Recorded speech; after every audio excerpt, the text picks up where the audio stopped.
The chilling new video of the horrific attack in Boulder, Colorado. The suspect, he ignites homemade Molotov cocktails and then throws them at demonstrators. A trail of fire reaching the group, engulfing several people in flames. He's right there. He's throwing Molotov cocktails right there.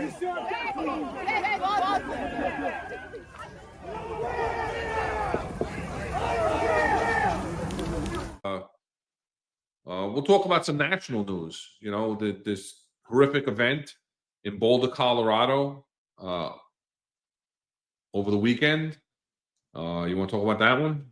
Yeah, I mean, that's it was crazy, right? I mean, there was a peaceful demonstration, and then an individual came up with Molotov cocktails. I think he had some sort of flammable liquid in a spray, and ended up, spraying these individuals.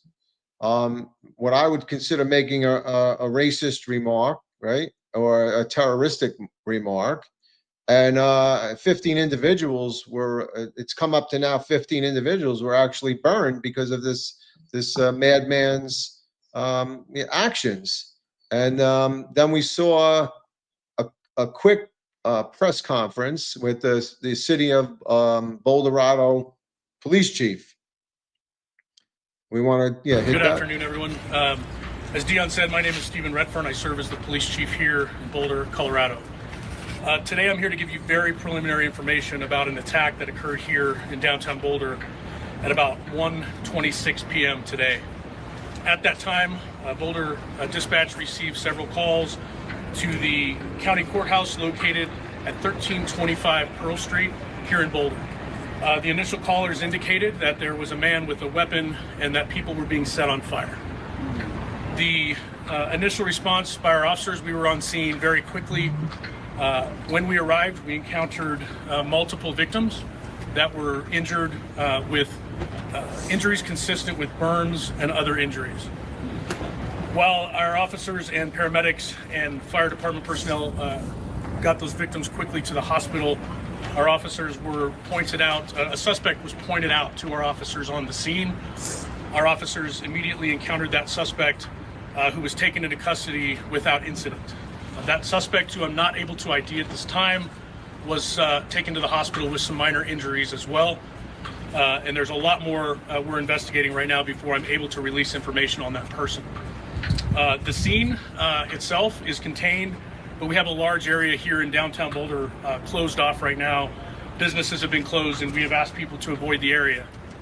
This area is not safe yet. We're dealing with a vehicle of interest. We're dealing with a large area that we are making sure it's safe before we allow people to come back into the scene. If your vehicle is here in the several block perimeter that we have, please follow our social media. We will announce when the roads are open and people can retrieve their vehicle as well. I appreciate everyone's patience as we work through this complex scene. What I will say lastly is this was a beautiful Sunday afternoon in downtown Boulder on Pearl Street. And this act is unacceptable. I hope you'll join me this evening as we're working through this investigation. We are working, I just came from the command post. We've got dozens and dozens of people here, our state, local, and federal partners, working through this to figure out exactly what happened. I'm glad he gave us a weather report. He gave us a good weather report. Yeah. What did he say? No, I mean, first of all, that had already been identified by the FBI as a terrorist attack. So over an hour prior. So what was his hesitation, right? And a short time thereafter, the governor of Colorado comes out and says it was a terrorist attack. But he, for whatever reason, I mean, I'm going to tell you why I think his reasons were, but he doesn't mention terrorism. There is a terrorism crime in Colorado. Okay, I looked it up. There's also a terrorism crime in New York. So you can actually charge terrorism. Okay, it's usually taken over by the feds, right? But there are stipulations on the law for terrorism, and there's a specific definition of terrorism, right? Based on your religious beliefs, to change the people's views, etc., causing physical injury. Clearly a base. I mean, what do you think? Why do you think he didn't want to say terrorism? I have no idea. It was so blatantly a terrorist attack. It was aimed at the Jewish community. There was no question that he screamed "Free Palestine." He's throwing Molotov cocktails. He's got a makeshift flamethrower, Yep. right? He's burning people while saying "Free Palestine." There's no reason not to say this is a terrorist attack. What you do say is, we don't know if he's lone wolf, if he was acting alone. That's going to be a continued investigation. I'm no expert in this, but I can tell you the right things to say and the wrong things to say. And to just deny the fact that it's possibly, oh, we're not going to go to the motive. The motive was obvious. Whether he was emotionally disturbed or a true terrorist, which it's turning out more and more through the investigation that he has made terroristic threats in the past. He's done this. He's overstayed his visa.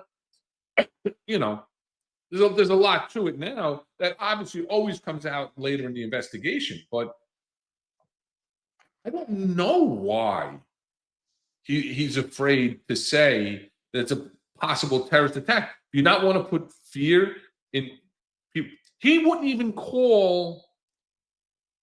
He said it was a gathering in the plaza. Right. He wouldn't even say that it was any type of peaceful protest, which it appeared to be a peaceful protest. Yeah, no. I mean, so in my opinion, the Democrat, it's a Democrat-run city. It's a very liberal Democrat mayor. So he doesn't want to say it, I guess, until he gets, and I spoke about this on John's podcast in the chat. And he doesn't want to say it until he gets permission from the mayor and says, "Mr. Mayor, can I say that it was a terrorist attack in our city?" Now, to me, that is the most idiotic thing you do, because first of all, like you just laid out, it has all the implications of a terrorist attack, right? Every component. So to not say it, you look like a bigger idiot by not saying it, because we're not stupid. The public's not stupid. And just an aside, I understand it's a Sunday afternoon. I understand that he came from home, but you're the chief of police. Yeah. The incident is hours old. Why is he wearing jeans and a polo? I don't know. I tell that story all the time, right? I told it before on the podcast. I'll throw it out again. I'm going to a meeting, right? It's just a regular meeting, but you have to be in dress uniform, right? Because you're going to the PC's meeting. So I'm barricaded. EDP comes over, emergency disturbed person, barricaded. So I tell my driver Louis, I said, "Louis, take us there. I'm gonna go to barricade first. I'm not gonna go to the PC briefing and then them ask me what's going on with the barricade. No, right? I'm going to the barricade. So I go to barricade, gets over quick. I'm still in my regular work uniform. So I'm changing in a car. And Louis driving crazy to get me down to 1 PP. And I'm putting on, as I'm changing in the car, because I'm putting on my dress uniform.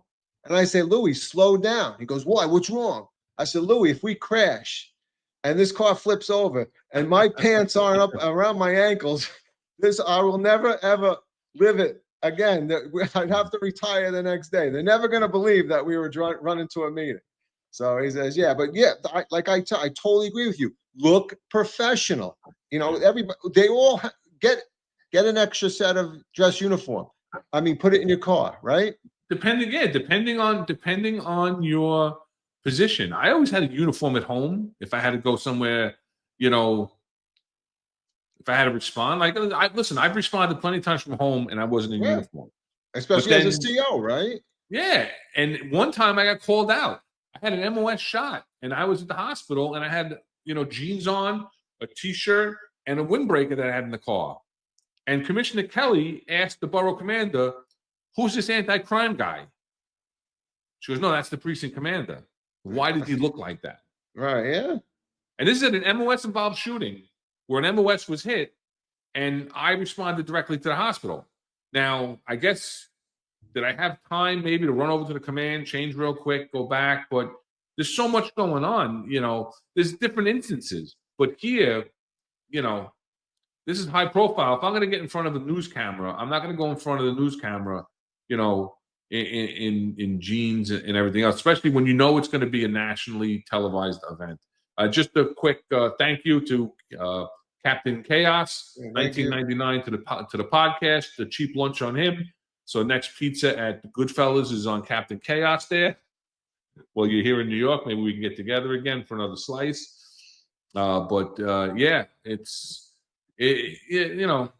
these things, Craze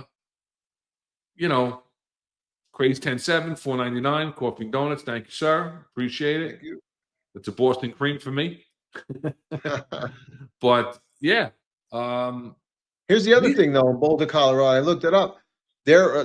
John speaks about it all the time. They're relatively big into the 30 by 30, right? So they want 30% of the workforce female by 2030. And right now they have 22% female in the department, which is well above the 12% average for the department. So they're working towards that goal. And I'm not saying those women aren't there qualified. I'm saying I'm sure they are. But it goes back to our first point, right? We talk about get qualified people. We don't need to make numbers up and stuff like that. We want the qualified people that are going to respond. I'll always say it.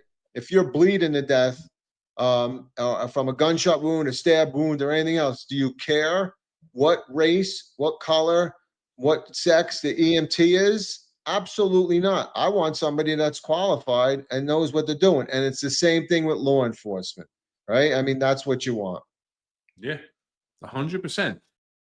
You've just watched a clip from our live episode. Click the description to watch the full episode. Like, share, and subscribe for more videos just like this.